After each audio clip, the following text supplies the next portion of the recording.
Oduujo dhaabbilee fi manneen barnootaa nageenya waaraa mirkaneessuu keessatti gahee isaanii cimsuu akka qaban ministeerri nageenyaa waamicha dhiyeesse.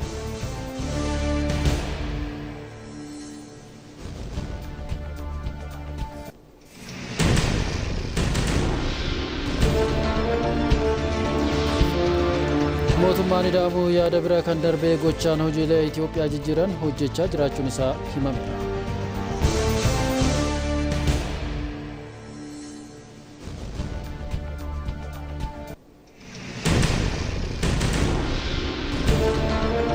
Oduu maddeen alaatiin hooggantoonni biyyoota Awurooppaa Yukireeniif liqii yuuroo biliyoona 90 kennuuf walii galuun isaanii himame.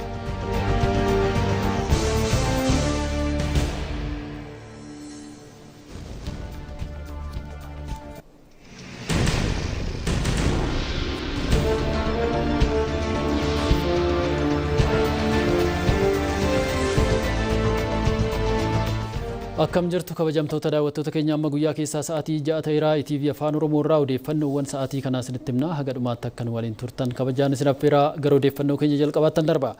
Walga'iin humna eeggataa biyyoota baha Afrikaa 35ffaan guyyoota 6 fi darbaniif magaalaa guddoo Soomaaliyaa Moqaadishootti gaggeeffamaa ture. Har'a marii ministeerota ittisaa biyyoota miseensota ta'anii taasisuun xumurameera. Walga'iin kun ajandaawwan nagaa fi tasgabbii biyyoota barbaachisoo ta'an irratti mari'atamuun murtoowwan adda addaa kan irratti darban yoo ta'u gara fuulduraattis humni eeggataa biyyoota baha Afrikaa humna bobbaasuu qophii ta'uu isaa himameera. Jilli Itoophiyaa ministeera raayyaa ittisaa Itoophiyaa Meejar Jeneraal Tashoomaa Gammachuu Daayirektarri olaanaan Daayirektoreetii waliigalaa hariiroo alaa fi tumsa waraanaa raayyaa ittisaa biyyattiin durfamu sochii humna eeggataa biyyoota baha Afrikaa waggoota darban keessatti taasisaa ture galateeffateera. Keessattuu shaakala ajaja humna galaanaa irraan kan bara darbe gaggeeffame milkaa'inaan hojiirra oolchuun gareen dhugaa barbaadu biyyoonni miseensota ta'an hundinuu dhiibbaa rakkoo nageenyaa Riippaabilika Dimokiraatawaa Koongoo biyyoota miseensa ta'an irratti qabu qorachuuf ijaaraman akkasumas biyyoonni miseensa ta'an hundi dhaabbaticha maallaqaan deeggaruuf kutannoo qabaachuun isaanii bu'aa gaarii kan argamsiise ta'uun himameera. Ministeerri muummee Soomaaliyaa Hamza Abdii Baareen xumura walga'ichaa irratti argamuun haasawaa cufiinsaa taasisaniin biyyoota hirmaatan galateeffachuun dhaabbatichi rakkoo nageenyaa fi naannowichatti mudatan furuudhaaf kan hojjetu ta'uu mirkaneessaniiru.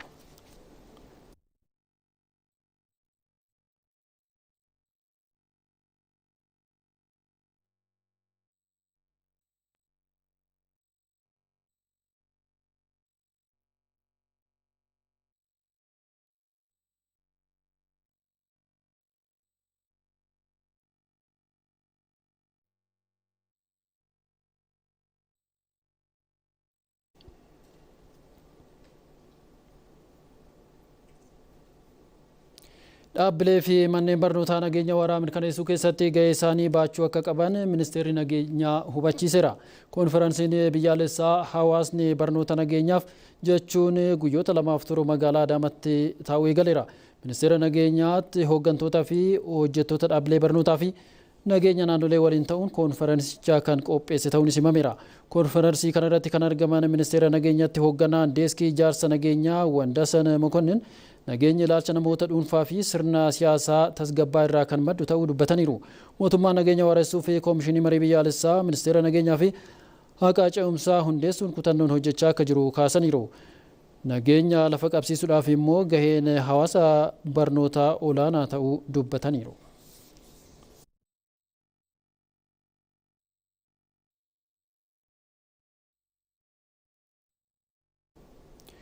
Konferansii ministeerri nageenyaa qooda fudhattoota damichaa waliin ta'uudhaan magaalaa Adaamaatti qopheesse hordofaa kan jiru riippoortarri keenya Sisaay Soorichaa ture irratti argama daawwattoota keenya. Sisaay akkam ooltee odeeffannoo si biraa jiru maal fakkaata daawwattoota biraan nu gahe? Hayyee guddaa galatoomii seenaa san egaa akkuma sila kaaste konferansii guyyoota 2 turu qopheessummaa ministeera nageenyatiin amma Adaamatti mari'atamaa jiru kanaan qaamolee garaagaraatu kan irratti hirmaachaa jiru ministeera nageenya irraa dabalatee akkasumas ministeera barnoota irraa akkasuma qaamoleen qooda fudhattoota naannolee irraa keessattuu qaamoleen dhimma nageenya irratti hojjetan konferansii kanarratti hirmaachaa jiru. Konferansii kanarrattis waraqaaleen qorannoo waraqaaleen mariidhaaf ta'an yeroo ammaa kana dhiyaatanii irratti mari'atamaa jira. Keessattuu nageenyi biyyattii akkaataa kamiin waara'uu danda'a. Manneen barnootaa keessatti nageenyi sadarkaa gadiitti jalqabee dhaabbilee barnoota olaanoo keessatti akkaataa ittiin waareffamuu danda'u nageenyi itti cimuu danda'u irratti egaa waraqaaleen qorannoodhaa dhiyaatanii mari'atamaa jira. Kanaan wal qabatee dhaabbileen barnoota olaanoo keessattuu nageenya mirkaneessuu keessatti shoora isaan qabaatan olaanaadha. Dhaloota egaa bu'uurarraa jalqabee nageenya naamusaan guddisuu keessatti barnoonni olaanaa waan ta'eef dirreen barnootaa dirree nageenyi yeroo kamiyyuu caala naamusni barattoota itti qoramuu fi itti qaramuu ta'uunsaa egaa waltajjii kanarratti ka'eeti jira. Waraqaalee ka'an keessattuu dhaabbilee barnoota gadiirraa jalqabee barattoonni daa'imman lafaa dhufoonni ol guddattoonni akkaataa isaan nageenya fi naamusa irratti xiyyeeffatanii guddachuu qaban irratti akka hojjetamuu qabu waraqaalee qorannoo garaagaraa dhiyaate irratti ka'eeti jira. Keessattuu dhaabbileen barnoota olaanoo egaa barattoota naamusaan guddisuu keessatti shoorri isaan qabaatan gahee hawaasatiin dabalata dhaabbileen barnoota olaanoo gurguddoon kunniin shoora akka qabaatan waltajjii kanarratti ka'eeti jira. Ministeerri nageenyatis egaa dhimma kanarratti ministeera barnootaa waliin hojiin egaa waggoottan dura jalqabee ni beekama. Akkuma beekamu dhaabbilee barnoota olaanoo keessatti gumiin nageenyaa hundaa'ee yeroo ammaa kana sochiin taasisaa jiru bu'aa qabatamaa fidaa jiraachuu egaa waltajjii kanarratti ka'eeti jira. Kun immoo gumiin kun caalmatti cimee dhaabbilee barnoota gadii keessattis keessattuu sadarkaa oolmaa daa'immaniitti irraa jalqabee dhaabbilee barnoota olaanootti cimaa akka adeemuu qabu egaa waltajjii kanarratti ka'eeti jira. Bu'aan amma argamaa jiru dhaabbilee barnoota olaanoo keessatti dhaabbilee barnoota kaawwan gargadii jiran keessattis akka cimuu qabu ka'aati jira. Lammiileen naamusa gaariidhaan akka guddatanii nageenyi biyyattiidhaa akka waara'u bakka itti naamusni dabe irratti egaa xiyyeeffannoon itti kennamee akka hojjetamuu qabuu fi dhaloonni boru biyya dhaalan dhaloota naamusa qaban qajeelan akka ta'aniif egaa waliin hojjechuun akka murteessaa ta'e egaa ministeerri barnootaatii fi ministeerri nageenyaa egaa waliin hojjechaati jiru. Waltajjii kanarrattis wanti keessattuu nageenyi waan hundaaf murteessaa waan ta'eef misooma kamiifiyyuu nageenyi murteessaa waan ta'eef kanaan qindoominaan hojjechuun akka murteessaa ta'e ka'eeti jira. Hawaasni barnootaa immoo dhimma kanarratti xiyyeeffannoo kennee dhaloota boru biyya dhaalan naamusaan guddisuu keessatti naamusaan qaruu keessatti shoora akka baataniif qindoominni kun akka cimuu qabuu fi keessattuu xiyyeeffannoon dhaabbilee barnoota irratti nageenya irratti taasifamu hawaasa kaawwan birattis bu'aa fida waan ta'eef warreen har'a dirree barnoota irra jiran boru biyya kan hoogganan akkasumas dhaabbilee garaagaraa keessatti seektara garaagaraa keessatti kan tajaajilan waan ta'eef dirree manneen barnootaa keessatti akka naamusa guddataniif nageenyaaf xiyyeeffannoo akka kennaniif akka irratti hojjetamuu qabu waltajjii kanarratti ka'eeti jira. Waltajjiin kunis egaa guyyoota lamaaf tura. Waraqaaleen qorannoo dabalataa irratti ka'anii irratti dhiyaatanii mariin itti fufeeti jira. Kanaaf xiyyeeffannoon nageenya biyyattii nageenya waaressuu keessatti manneen barnoota irraa jalqabee hawaasa guutuu biratti xiyyeeffannoon akka itti kennamuu qabu egaa waltajjii kanarratti ka'eeti jira. Seenaa sana. Siisaa Soorachaa odeeffannoo daawwattoota biraan geesseef guddaa galatoomii yeroo gaarii siif haa ta'u.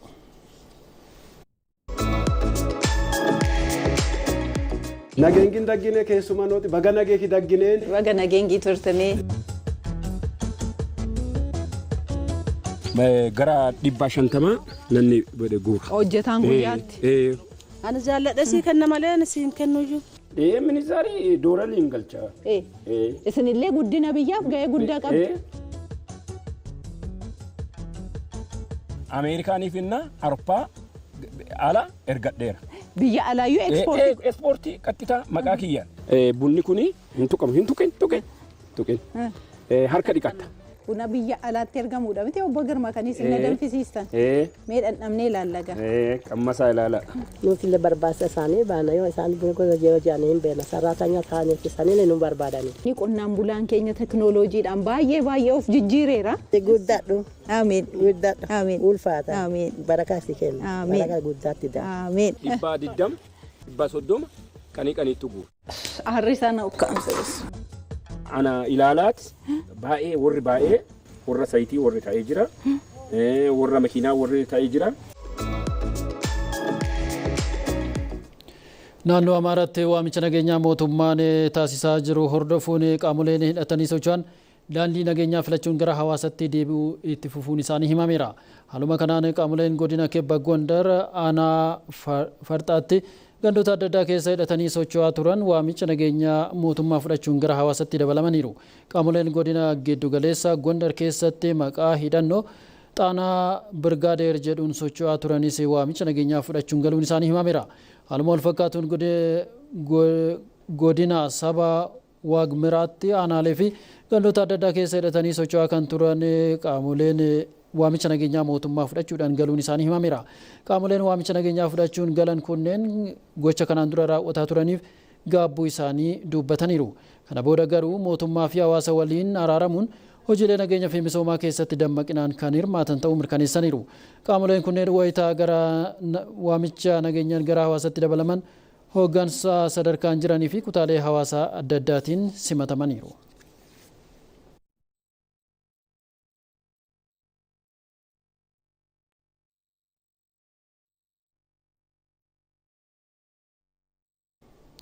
Mootummaan ida'amuu yaada biraa kan darbee gochaan hojiilee Itoophiyaa jijjiiran hojjechaa akka jiru himameera.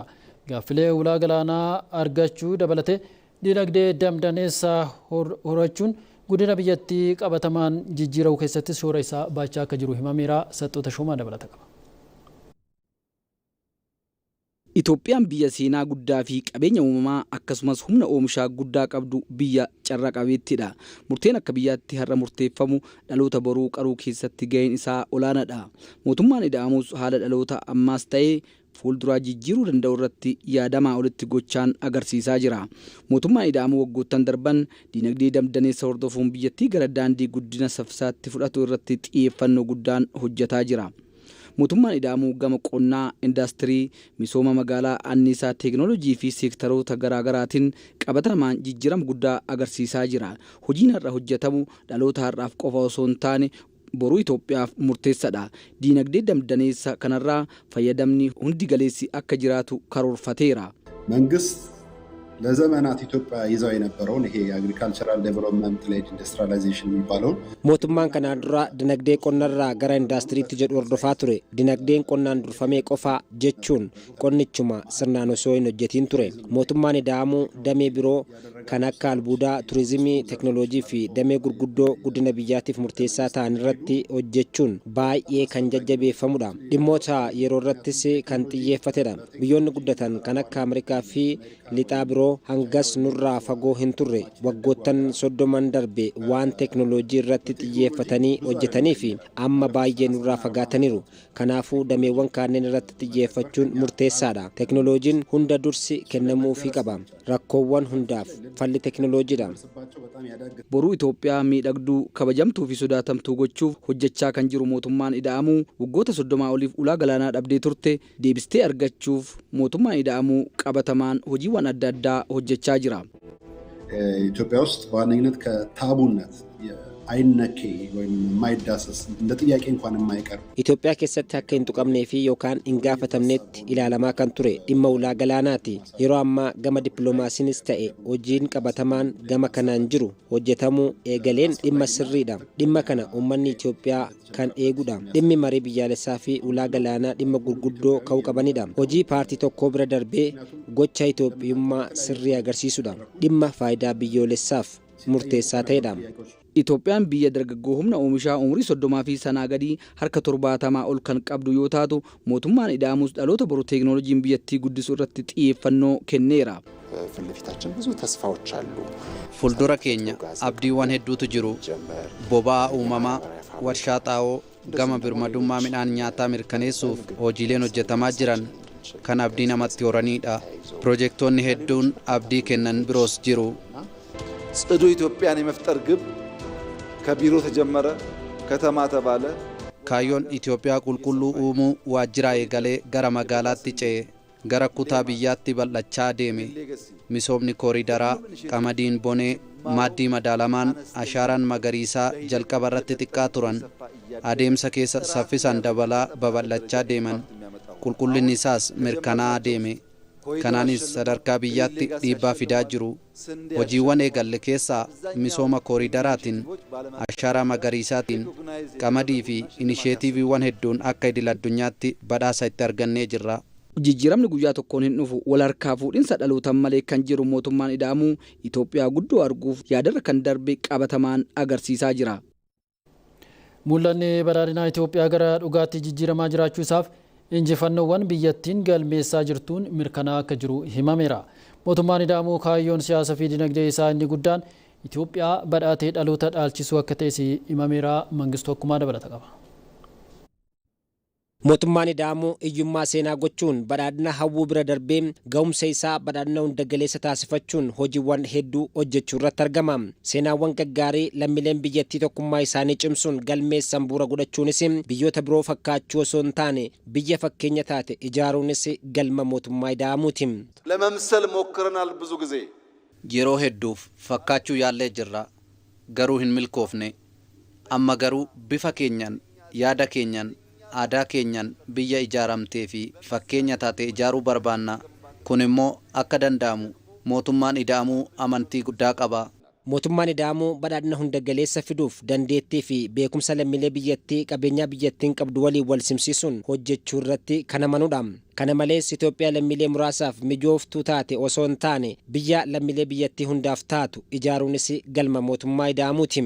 Itoophiyaa ilaalcha qeenxeen keessatti hojiirra ooluun guddinaa fi badhaadhina lammiilee biyyattiif gufuu ta'aa ture maqsuun biyya lammiileen ishee tokkummaa isaanii cimsuun guddina ariifachiisaa galmeessuu danda'an gochuudhaafis xiyyeeffannoo olaanaadhaan hojjetamaa jira. Mootummaan ida'amuu biyyattii toora biyyoota guddatanii diriirsisuuf yaadama kalaqaa fi ariitii hojiirra oolchuudhaan hanga ammaatti hojii hojjetameen badhaadhinni akka milkaa'uu fi agarsiiftuuwwan hedduun mul'ataa jiraachuutu ibsama. የመደመር መንግስት ከምኞት ይሻገራል mootummaan ida'amuu abdiirra darbuun fedhii guddaa qaba. Ifattis mul'ata qabaachuun yoomii fi maal yoo milkeessine eessa ga'uu dandeenya kan jedhu qabachuun badhaadhina hunda galeessa Itoophiyaa kan hawwu qofa osoo hin taane akka milkaa'u kan amanuudha. ግና የሚፈልግ ብቻ ሳይሆን እንደሚቻል የሚያምን ነው። lammiileen Itoophiyaas qabeenyaa biyyattiin qabdu waloodhaan dandeettii qaban fayyadamuudhaan yoo hojjetan badhaadhina hunda galeessa fiduu akka danda'an agarsiiftuuwwan hedduutu jira. Kanaaf immoo hidhaan haaromsaa guddichi agarsiiftuu gaarii yoo ta'u lammiileen biyyattii qormaatonni hedduun jiraatanis tokkummaa isaanii cimsachuun waan hunda milkeessuu akka danda'an kan agarsiisudha. Seenaa biroon lammiileen biyyattii addunyaaf gumaachan tokkummaadhaan duula ashaaraa magariisaa irratti milkaa'ina galmeessanidha. አረንጓዴ አሻራ ashaaraa magariisaatiin seenaa ummata gurraachotaa yaadamee hin beekne biqiloota biiliyoona 48 milkeessinee jirra. kun fakkaachuu osoo hin taane fakkeenya taanee dhaloota dhufuuf akka dabarsinu nu taasisee jira. ሆኖ በታሪክ ማህደር የሚቀመጥ ይሆናል። Mul'anni biyyattiin qabatte hawwii qofaadhaan kan hin milkoofnee fi cichoominaa fi tokkummaa lammiilee biyyattii kan gaafatu yoo ta'u galmi mootummaan ida'amuu qabates biyya badhaatee fi fayyadamummaan lammiilee biyyattii qixa keessatti mirkanaa'e dhalootaaf dabarsu yoo ta'u kunis erga hojiitti galame dameewwan garaagaraatiin milkaa'inoonni gaggaariin galmaa'u irratti argamu. Fooramiin miidiyaalee fi quunnamtii uummataa ajandaalee gurguddoo ijaarsa sirna dimookiraasii bu'uureessuu madaalaa sabummaa fi biyyaalessummaa tiksuu fi olola sobaa qolachuu gurmaa'e hojii eegaluun isaa himameera. Fooramichi waggoota afran darbee hojii koominikeeshinii fi miidiyaa irratti waloon hojjechaa kan dhufe yoo ta'u raawwii hojii baatii 5 darbee bara 2018 magaalaa Adaamaatti qorachaa jira. Walitti qabaan fooramichaa fi hoogganaan biiroo koominikeeshinii Oromiyaa obbo Haayiluu Adunyaa hojii koominikeeshinii fi miidiyaa galmaan ga'uu fi gurmaa'inaan hojjechuu fi ajandaan dursanii argamuun bara adunyaa dhugaan boodaa kana keessatti dhimma xiyyeeffannoo addaa barbaadu ta'uu dubbataniiru. Dhugaa kana hubachuun hojiin koominikeeshinii fi miidiyaa bifa tarsiimawaa ta'een karooraan dabalamee ajandaan masakamee hoogganamuun hojjetamaa jiraachuu kan himan obbo Haayiluun kanaanis milkaa'inoonni gurguddoon galmaa akka jiran dubbataniiru. Mootummaan maraamartooyyummaa fi boodatti hafummaa cabsuun biyya badhaate fi damdaneessii keessatti ulfina isaa malu argate ijaaruuf imala badhaadhinaa eegaleen injifannoowwan galmaa akka jiranis obbo Haayiluu Adunyaa dubbataniiru.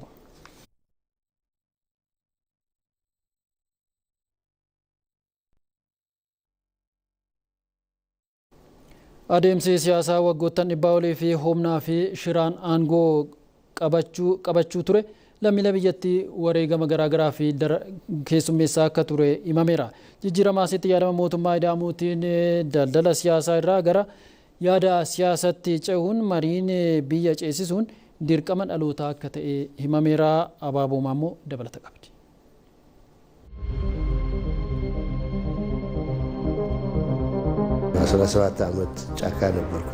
Ani waggoottan 17 bosonan ture. Nuyi maal buufanne yaada jedhuun baqattummaa, beela, rakkina kanneen kana hordofsiiseera.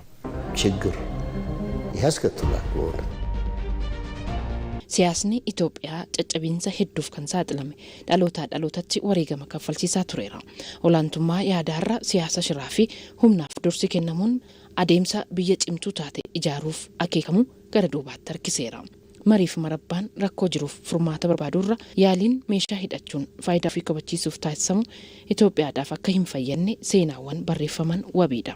Biyyoonni kanneen akka Ameerikaa fi biyyoonni Awurooppaa tokko sababa qabsoo hidhannoon balaa diigumsaa uumamee ture ka'umsa taasisuun kaleessarraa barachuun yaada bu'uura taasifachuun dimokiraasii ijaaruu danda'aniiru.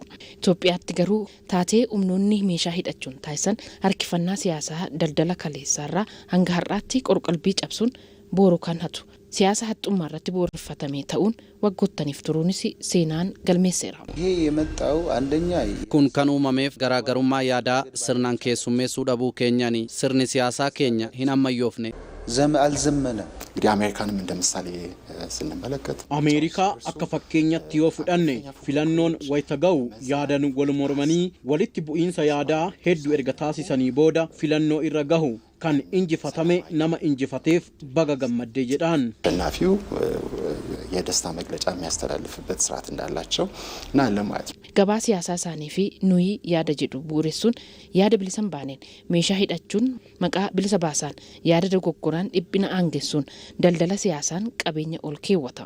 Waa'ee kaleessaa yaachisuunis boor kan hin jiraatamne harkaa fuudha. Itoophiyaatti hanna maallaqaa aangoo da'oo godhachuun raawwatamaa tureenis siyaasa biyyattii keessatti wareegamni qaalii kaffalameera. Biyyoonni dimokiraasiin badhaadhan jedhaman osoo hin hafiin maallaqni sirna siyaasaa keessatti qormaatan darbin ta'uun itti fufeera. Kun ta'uun ammoo kiyyoo keessatti kufuun faayidaa biyyaalessaa sadarkaa dabarsanii kennuu ittiin gahuun biyyi yaadannoo hamaa akka kaleessaatti yaadattudha. የጠላት ተብሎ ከጠላት ጋር ወግኖ አገሩ መውጋት ግን የመጨረሻ ስህተት ነው። diina koo jedhamee diina waliin dhaabbatanii biyya waraanuun dogoggora isa xumuraati. Sababni isaas meeshaan achi dhufa, faayinaansiinis achi dhufa. Miidiyaa irratti warreen siyaasa gaggeessan jedhan tokko akka waan guddaatti yaaduun qaama ta'e irraatii maallaqa hanga kana fudhanne jedhanii yeroo dubbatan ni argamu. በኢትዮጵያ ፖለቲካ ውስጥ siyaasa Itoophiyaa keessatti siyaasa hidhannoo yookaan siyaasa humnaa waggoottan dhibbaa oliif ilaalleerra. Bu'aa isaas argineerra. Humnaan kiiloo 4 kan seene wayita humnaan kiiloo 4 ba'us argineerra. Itoophiyaan shaakala siyaasaatti jirtuun siyaasni yaadaan hin deeggaramne kan uumame walitti dhufeenya faayidaan argame aangoof qabeenya argachuuf fiigicha taasisamuun komii seenaa jiru kakaasuun gara walitti bu'iinsaatti geessuun dhiiga dhangala'urraa bu'aan daldala siyaasaa argamaa tureera. Daldala siyaasaa kanaanis fageenya imaluu waan hin danda'amneef caba siyaasaa uumamaa ture dhidhiibuun gabaan siyaasaa Itoophiyaa yaada wal jijjiiruun fudhatama argachuun gara fooyya'aatti walitti dhufuun furmaata sirrii ta'uu yaadni mootummaa hidhaamuu ni gorsa. በዘላቂነት የዚህ ሀገር መፍትሄ ፖለቲካዊ ድርድር biyya furmaatni waaraa maree siyaasaa karaa nagaan sagalee uummataa argachuun gara aangootti dhufuus tahee bahuutti osoo deemame misooma amansiisaa ta'e nageenya amansiisan ni dhufa. ሰላምና ዘላቂ ልማት ይመጣል። እነዛን ነገሮች ጠረጴዛ ላይ አስቀምጠን dhimmoota jiran gara tokkotti fiduun garaagarummaa keenya aadaa mariin furuu jabeessaa dhufuu dhabuun har'a bakka jirru kanaan nu ga'ee jedheen amana.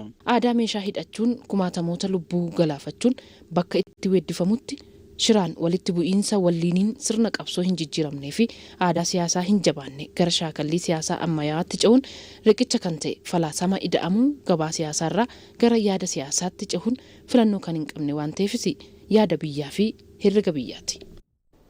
Itoophiyaa fi Indiyaan tumsa waloo misooma fi nageenya irratti qaban cimsuun hariiroo isaanii gara hariiroo tarsiimawaatti ceesisuuf hojjechuu akka qaban ministeerri muummee Indiyaa Nareendra Moodii ergaa mana maree bakka bu'oota uummataa Itoophiyaa irratti dabarsaniin beeksisaniiru. Ergaa fi daawwannaa ministeerri muummee Indiyaa Itoophiyaatti taasisan ilaalchisuun xiinxalaa miidiyaan Indiyaa First Post jedhamu dhiyeessee Asaanti Asan akka itti qopheessite. Ethiopia is home to the African Union headquarters, meaning Addis Ababa is Africa's diplomatic capital. Dhaabbileen miidiyaa idilee fi hawaasummaa Indiyaa daawwannaa ministeera muummee biyyattii Naarendraa Moodii Itoophiyaatti taasisan ilaalchisuun bifa garaagaraan gabaasaniiru. Miidiyaan dijitaalaa Indiyaa First Post jedhamu hordoftoota miliyoona 9 ol qabu simannaa Itoophiyaatti Naarendraa Moodiif taasifamee fi hariiroowwan biyyoota lamaanii ilaalchisuun xiinxala dhiyeesseera. Walitti dhufeenyi Itoophiyaa fi Indiyaa waggoota 2000 ol lakkoofsisuus eereera. Hariiroon biyyoota lamaanii bifa ammayyaan akka lakkoofsa Awurooppaatti bara 1948 Indiyaan xumura waraanaa addunyaa lammaffaa booda bilisummaa ishee gonfachuu hordofee bara mootii Haayila Sillaasee akka jabaates miidiyichi eereera. Itoophiyaa fi Indiyaan biyyoota sirna federaalizimiin bulan sabootaa fi sablammoota danuu qaban bal'inaan qonna irratti hirmaatanii fi miseensa BRICS ta'uun dhimmoota ijoo wal isaan fakkeessan keessaa ta'uunis xiinxalichi ni addeessa. Gama dinagdee fi daldalaan dureeyyoonni Indiyaa hojii investimentii qonnaa albuuda information technology fi manufacturing irratti doolaara biliyoona 4 invest taasisuun hojjetaa akka jiranis gabaasichi ni eera. Dabalataan Indiyaan qoricha maashinootaa fi konkolaattota gara Itoophiyaatti kan ergitu yoo ta'u Itoophiyaan ammoo bunaa fi gogaa fi kal'ee gara Indiyaatti ergiti. Kanaanis Indiyaan sochii investimentiitiin biyyoota Itoophiyaa keessatti invest taasisan keessaa biyya lammaffaa irratti kan argamtu ta'uu miidiyichi ibseera. Indiyaan misooma daandiiwwan konkolaataa fi baaburaa akkasumas ga'umsa ijaarsa dandeettii humna namaa irratti Itoophiyaa deeggarti. Ministeerri muummee Indiyaa Naarendraa Moodiin gara Itoophiyaatti imaluun isaanii hariiroo biyyoota lamaanii gara tarsiimaatti ceesisuu kan agarsiisu ta'uu miidiyichi gabaaseera. Moodiinis yaaduma kana mirkaneessaniiru ergaa miseensota mana maree Itoophiyaaf dabarsaniin. Prime Minister Dr. Abiy Ahmed and I took a big step forward yesterday.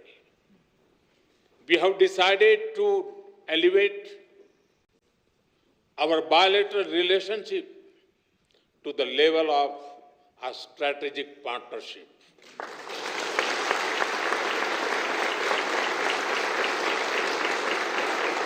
Ministeera muummee Abiy Ahmedii fi nuti hariiroo keenya duraa tarkaanfii tokko gara fuulduraatti finnee jirra. Kan nuti murteessine hariiroo gallamee keenya kan kaleessaa caalaa cimsuu fi kan murtoo dabarsine. Kun immoo qabeenya kuufamaa qabnu tumsaan akka fayyadamnu. Hariiroo gama teeknooloojii, innoveeshinii, albuudaa fi anniisaadhaan qabnu bifa itti fufaa ta'e guddisuuf nu dandeessisa. Dabalataanis carraa fuulduree ummatoota keenyaa keessattuu wabii nyaataa fi fayyaa waliin wal qabatee akkasumas ijaarsa ga'umsaa waliin wal qabatee caalaatti hariiroo keenya nuuf mirkaneessa. Dabalataanis hariiroo diinagdee, daldalaa fi investimentii keenya daran cimsuun nageenyaa fi raayyaa irrattis waloon hojjechuu qabna. Biyyoota guddataa jiran ta'uu keenyaan muuxannoo walirraa qooddannu qabna. As developing countries, we have a lot to learn from and offer to each other. Itoophiyaa fi Indiyaan biyyoota seenaa, aadaa fi jaalala biyya isaaniif qaban ittiin addeessanii fi qabaniin kan wal fakkaatanidhaas jedhan Moodiin. India's national song Vande Mataram and the Ethiopian national anthem both refer to our land as the mother.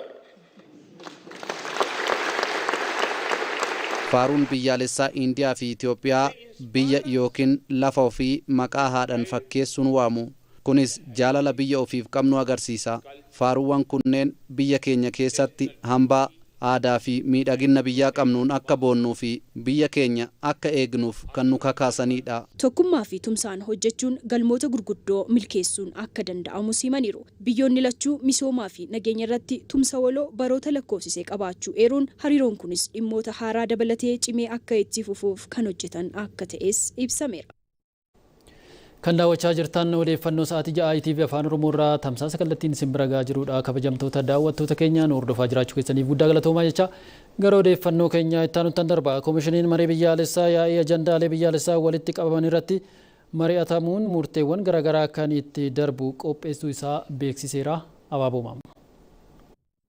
Koomishiniin maree biyyaalessaa yeroo garaagaraatti bakkeewwan adda addaatti hojii ajandaa walitti qabuu hojjechaa tureera. Yeroo ammaa kanas akkaatuma naannolee fi bulchiinsa magaalotaa lamaanitti hojii ajandaa walitti qabuu raawwachaa tureen naannoo Tigraayittis hojii ajandaa walitti qabuu hojjechuu fi qophii taasisaa jiraachuu koomishinii marii biyyaalessaa Dr. Yoonaas Adaayee himaniiru. በአሁኑ ሰዓት ኮሚሽኑ የሚገኝበት ደረጃ ሌሎች ክልሎችና ከተሞች ያደረገውን ትግራይ ለማድረግ እየተዘጋጀ ነው ያለው። ሰደርካ የሮ አማ ኮሚሽኒች irratti argamu akkuma naannolee hundaa fi magaalota lamaan keessatti hojii ajandaa walitti qabu hojjete naannoo Tigraayitti hojjechuuf qophiitti jira. Haalli yeroo naannoo Tigraay jiru xiqqoo adda waan ta'eef tooftaa isaa ilaalaa sirreessaa jirra. Akkasumas qooda fudhattootaa fi paartilee siyaasaa waliin komishiniin marii biyyaalessaa yaa'ii isaa yeroo dhiyootti waan taa'uuf ajandaalee isaaf ta'an walitti qabaa jira. akkasumas yaa'ii dhufu irratti ajandaawwan dhiyaachuu malan adda baasuun tartiibessaa jira. ተረፈ ደግሞ በዋናነት ለሀገራዊ ምክክር ጉባኤ የሚቀርቡ አጀንዳዎችን እየለየ ደረጃ በደረጃ በቅደም ተከተል እያስያዘ በዛ ላይ ይገኛል። qaamolee meeshaa hidhachuun naannolee tokko tokko keessa socho'uun hokkora uuman gara nageenyaatti dhufuun yaadaa fi ajandaa isaanii akka komishinichaatti dhiyeeffataniifis tattaaffii komishinichi taasisaa turenis hidhattoonni nageenya filatanii dhufu isaaniif tarkaanfii barbaachisaa komishinichi taasise ta'us Dr. Yoonaas himanii jiru. የነዚህ ታጣቂዎች ወደ ሰላም መመለስ ለኛ አንድ አዎንታዊ እርምጃ ነው። hidhattoonni kunneen gara nageenyaatti deebi'uun isaanii nuyiif tarkaanfii isa sirriidha. Yaalii nu irra deddeebiin taasisaa turre waan ta'eef keessumayyuu qindoomina mootummaa naannoo Amaaraa, mootummaa naannoo Oromiyaa fi mootummaa federaalaa addatti immoo hidhattoonni nageenya filatanii dhufuu isaaniitiin guddina isaaniif dogoggora irraa barachuuf qophii ta'uu isaanii kan mul'isu waan ta'eef nuyiif tarkaanfii faayidaa qabeessa jenneet fudhanna. Komishinichi yeroo kennameefitti sosochii isarraa eegamu taasisuu fi bakkeewwan tokko tokkotti rakkoo nageenyaa mul'ataa tureen hudhaa ta'us komishinii marii biyyaalessaa Dr. Yoonaas himanii jiru. ባቀድነው ጊዜ ወደ ስራ ያልገባንበት ትልቁ ምክንያት በየቦታው የሚፈጠሩ ግጭቶች haala yeroo keenyan kan hojiitti hin seenneef sababni inni guddaan walitti bu'iinsa bakkeewwan garagaraatti raawwatamaa tureeni. Fakkeenyaaf naannoo Amaaraa gonkumaa yaalinaa hin danda'amu jedhamaa ture. Garuu murannoo hawaasichaa fi mootummaatiin keessumaa hawaasichi waan biyya koo irratti itti gaafatamummaan fudha jechuun waraanni nurraa haa dhaabbatu jechuun kutannoo hawaasichi mul'iseeni kan nuti mari'achuu dandeenye. Bakkeewwan garagaraatti rakkoon akkanaa uumamee ture. Komishiniin marii biyyaalessaa hundeeffamni isaa yeroo jalqabaaf waan ta'eef hir'inni muuxannoos sababa kan birooti. መጀመሪያ ጊዜ ነው። በኢትዮጵያ ውስጥ ምክክር አዲስ ነገር አይደለም፣ ግን የምክክር ኮሚሽን ተቋም አዲስ ነው።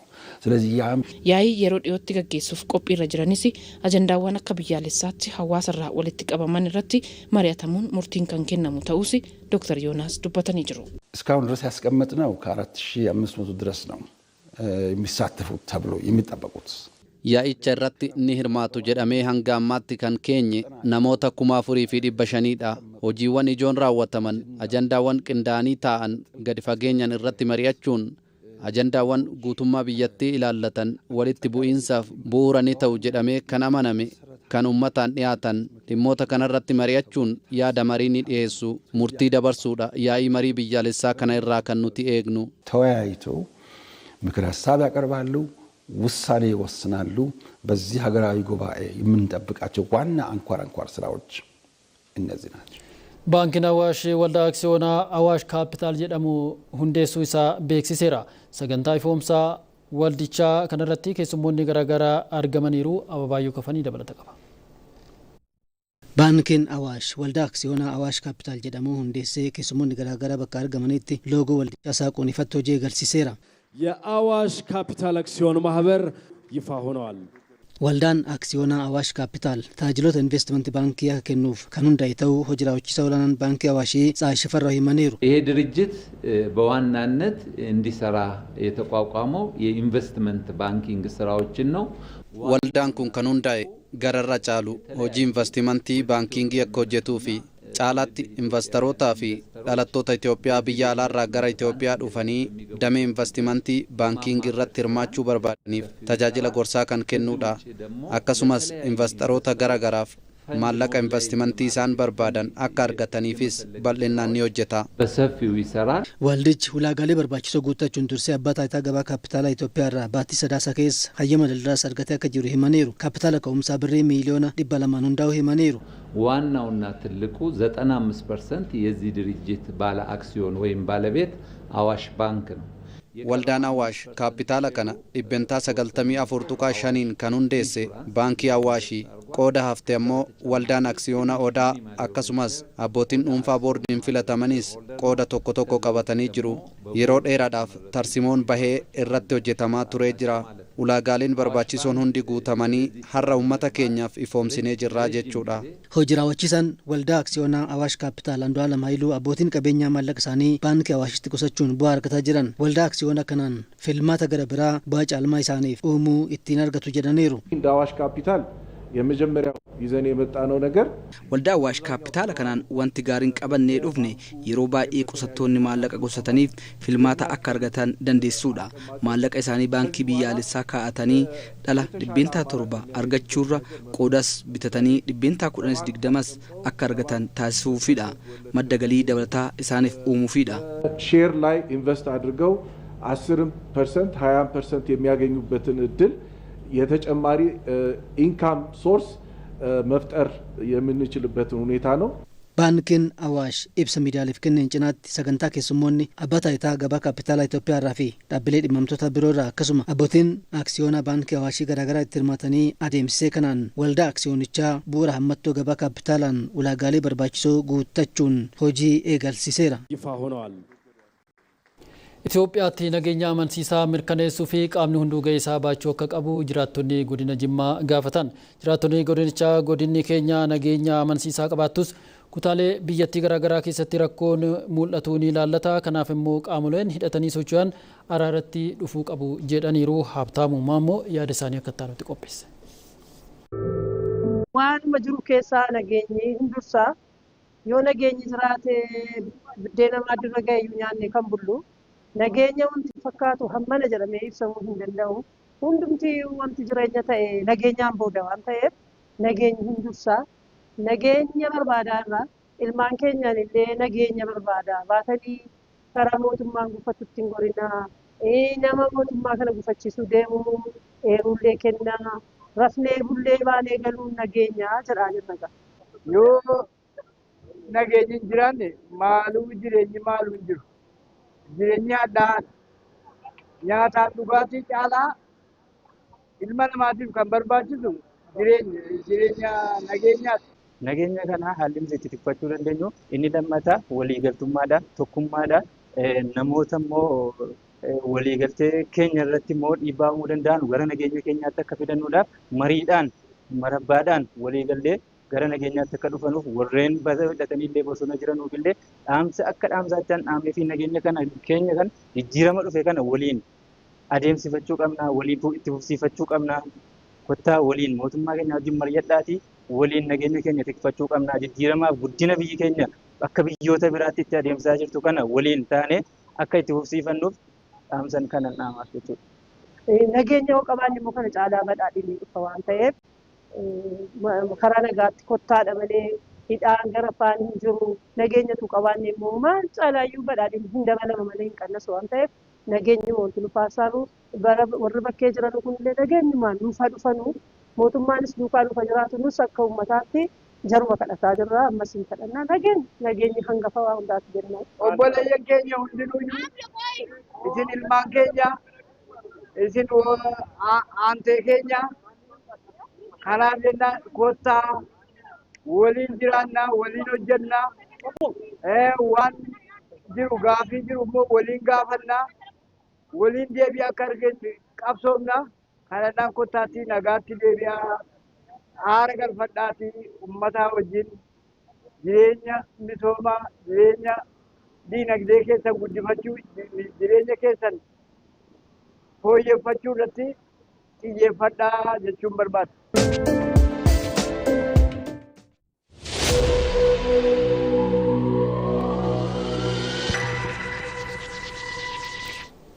Gara odeeffannoo maddeen alaa isaatii kanaaf qabannetti yoo dabarru ammoo hooggantoonni biyyoota Awurooppaa Yuukireenii fi liqii yuuroo biiliyoona 90 kennuuf waliigaluun isaanii himameera.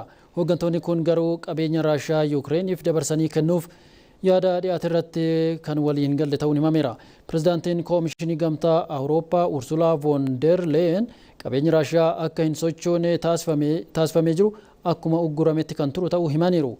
Baatii onkololeessaa keessaa gamtaan Awurooppaa Yukireeniif deeggarsa faayinaansii bara 2026 fi 2027 oolu taasisuuf murteessuu isaa yaadachiisaniiru. Torbee darbees hanga Raashiyaan waraana Yukireen dhaabdutti qabeenyi ishee akka hin sochoone ugguramee hin deebi'uuf jedhaniiru. Murtii keenya baatii onkololeessaa irratti hundaa'uunis Yukireeniif liqii yuuroo biiliyoona 90 kennuuf waliigalleerra jedhaniiru AFP irraa odeeffanne.